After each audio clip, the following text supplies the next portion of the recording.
Hello കൂട്ടുകാരെ, എൻ്റെ പേര് പാർവതി. അപ്പോൾ ഞാൻ ഈ കത്തി വേഷത്തിൽ വന്ന് നിൽക്കുന്ന വേറെ ഒന്നും കൊണ്ടല്ല കേട്ടോ, കുറച്ച് ഫോട്ടോസൊക്കെ എടുക്കാനായിട്ടായിരുന്നു. അതും വേറൊരു കാര്യത്തിന് വേണ്ടി തന്നെയാണ്. കാരണം എന്താണെന്ന് വെച്ച് കഴിഞ്ഞാൽ ഞാൻ എൻ്റെ മുടി മുറിക്കാൻ പോവാണ്. കാരണം ഞാൻ എൻ്റെ മുടി കുറേ കാലം വളരെ നല്ല രീതിയിൽ തന്നെ നോക്കിയതായിരുന്നു. അതിനുശേഷം ഹോസ്റ്റലിലൊക്കെ നിന്ന് മുടിയൊക്കെ പോയായിരുന്നു.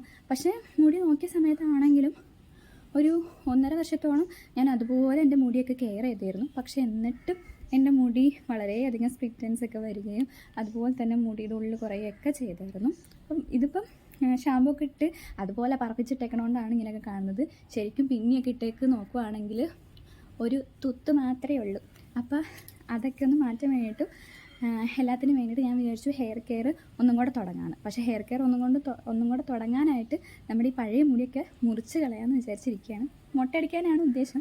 അപ്പോൾ മുട്ടയടിക്കുന്നതിന് മുന്നേ തന്നെ കുറച്ച് ഫോട്ടോസൊക്കെ എടുക്കാൻ വേണ്ടിയിട്ട് ഈ കത്തി വേഷത്തിൽ വന്ന് നിന്നതാണ്. അപ്പോൾ നമുക്കിനി മുട്ടയടിച്ചിട്ട് കാണാം. 1 2 3 ഹായ് മുട്ടയടിച്ചേ. മുട്ടയടിച്ചതിന് ശേഷമുള്ള ആദ്യത്തെ വീഡിയോ ആണിത്. അപ്പോൾ നമുക്ക് ആദ്യമേ തന്നെ ഹെയറിന് വേണ്ടിയിട്ടുള്ള സാധനങ്ങളൊക്കെ ചെയ്ത് തുടങ്ങാം. അപ്പോൾ അതിന് വേണ്ടിയിട്ട് ആദ്യം തന്നെ ഒരു ആൻറ്റിസെപ്റ്റിക്കാണ് പറയാൻ പോകുന്നത്. നമ്മുടെ വെറ്റിലയും ചുവന്നുള്ളിയും ചേർത്ത വെളിച്ചെണ്ണയാണിത്. ഇത് നമുക്ക് നന്നായിട്ടൊന്ന് തേച്ച് കൊടുക്കാം. മുട്ട അടിച്ച് കഴിഞ്ഞാൽ അപ്പം തന്നെ നമ്മൾ തേച്ചിരുന്നു. അതുപോലെ തന്നെ ഒരു 2-3 ദിവസം കൂടെ തേച്ചതിന് ശേഷമാണ് കേട്ടോ നമ്മൾ ബാക്കി എല്ലാ കെയറിങ്ങിലേക്കും കടന്നിരിക്കുന്നത്. അപ്പം ഏകദേശം ഒരാഴ്ചയോളം പോയില്ല, ഒരു 5 ദിവസത്തോളം ഇത് തേച്ച് കഴുകി കളയാനാണ് നമ്മൾ ചെയ്തത്.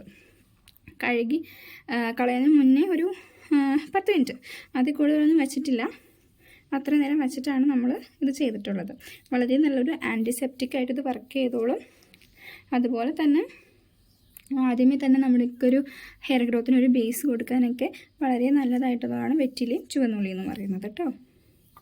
അപ്പോൾ നമുക്ക് നന്നായിട്ടൊന്ന് തേച്ച് ഒരു 10 മിനിറ്റ് വെച്ചതിന് ശേഷം നമുക്ക് കഴുകിക്കളയാം. ചെറുതായിട്ട് വേണമെങ്കിൽ ഷാമ്പൂ ഇടാം, കുഴപ്പമില്ല. കാരണം എണ്ണയാണല്ലോ, അപ്പോൾ ഷാമ്പൂ ഇട്ടാലാണ് പോവുള്ളൂ. മൈൽഡായിട്ടുള്ള ഷാമ്പൂ വേണം യൂസ് ചെയ്യാനായിട്ട്. കഴുകിക്കളയാം. വാഷൊക്കെ ചെയ്ത് സെറ്റപ്പായിട്ട് വന്നിട്ടുണ്ട്. അപ്പോൾ ഇതുപോലെ തന്നെ കുറേ ഹെയർ കെയർ വീഡിയോസൊക്കെ ആയിട്ട് നമുക്ക് ഇനിയും കാണാം. അതുവരെ like, share, subscribe. Bye bye.